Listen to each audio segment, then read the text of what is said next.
In the early 15th century BC, ancient Egypt entered its third and final golden age, following the defeat of the Hyksos invaders by Pharaoh Ahmose I, who founded the New Kingdom. This era of prosperity was further solidified by Ahmose's great-granddaughter, Pharaoh Hatshepsut, who not only expanded Egypt's trade routes, but also constructed some of its most remarkable architectural wonders.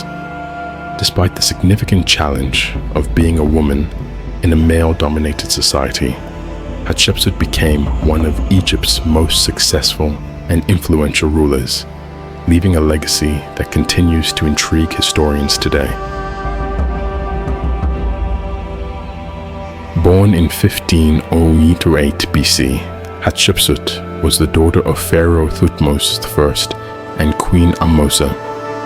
Growing up in the royal court alongside her sister and two brothers, she was well versed in the politics of the Egyptian elite, although her siblings died young, leaving her as one of the primary heirs. Upon the death of her father, the throne passed to her half-brother, Thutmose II, a man of lesser royal blood.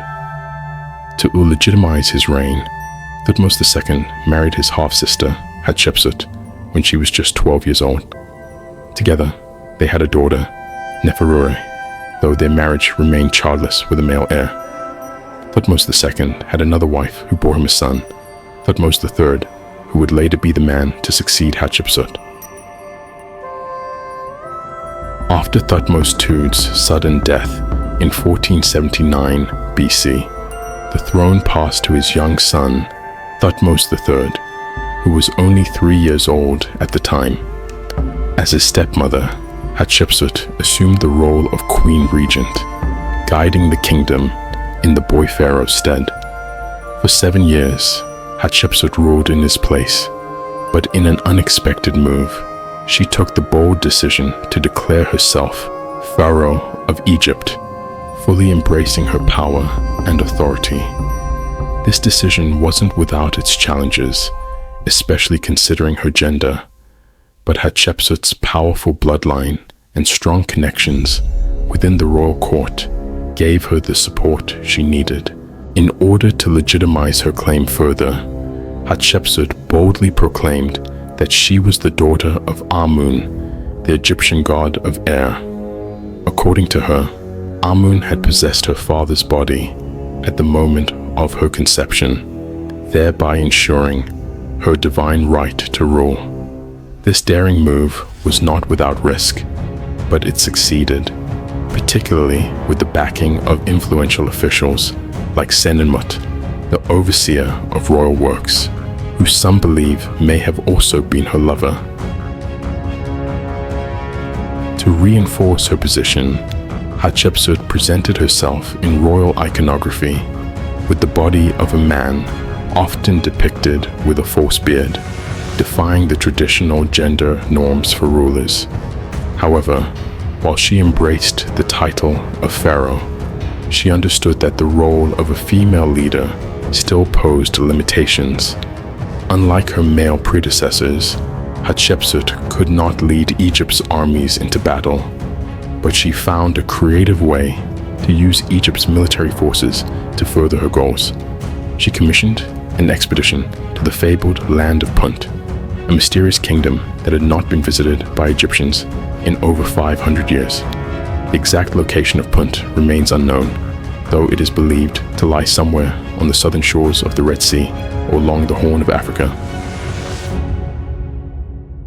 The expedition was a resounding success, bringing immense wealth to Egypt. The returns included precious goods such as gold, ivory, frankincense, and myrrh. The military also brought back exotic animals like apes, giraffes, and panthers, which helped elevate Hatshepsut's status among her people. In an unprecedented achievement, she became the first ruler in history to successfully transplant foreign trees, including the myrrh tree, to Egypt, using baskets to protect their roots during the long journey home. This influx of wealth and resources provided Hatshepsut with the financial support necessary to embark on monumental building projects throughout Egypt. She commissioned the construction of grand monuments, including twin obelisks at the Karnak temple complex, one of which still stands today as the tallest surviving obelisk in Egypt. Hatshepsut also initiated the construction of the famous unfinished obelisk, which, though abandoned, offers a rare glimpse into ancient Egyptian stoneworking techniques. The crowning jewel of her architectural endeavors was the mortuary temple known as Djeser-Djeseru, or Holy of Holies, built in her honor. Its reliefs depicted Hatshepsut's divine birth and the success of her Punt expedition, making it a powerful symbol of her reign. Although other pharaohs would later construct similar temples, none would surpass the grandeur and innovation of Hatshepsut's. Despite her remarkable reign, Hatshepsut's legacy faced a strange erasure after her death.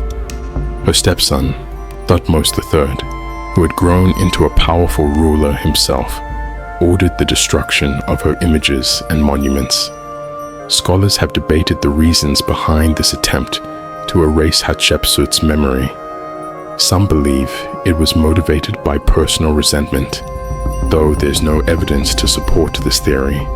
Others suggest that her successors wanted to suppress the idea of a female pharaoh in order to maintain the patriarchal order, as allowing such a precedent could challenge the long-standing male dominance in leadership. It's also possible that her memory was intentionally erased to strengthen Thutmose III's claim to the throne, given that he had no direct connection to Hatshepsut's royal bloodline.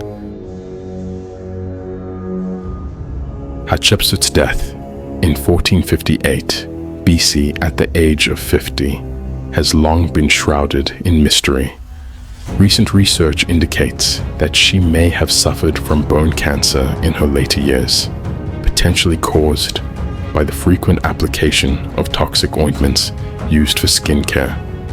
Despite her death, her story continued to intrigue historians, and her legacy was eventually restored. Today, she stands as one of the greatest and most remarkable pharaohs in Egyptian history.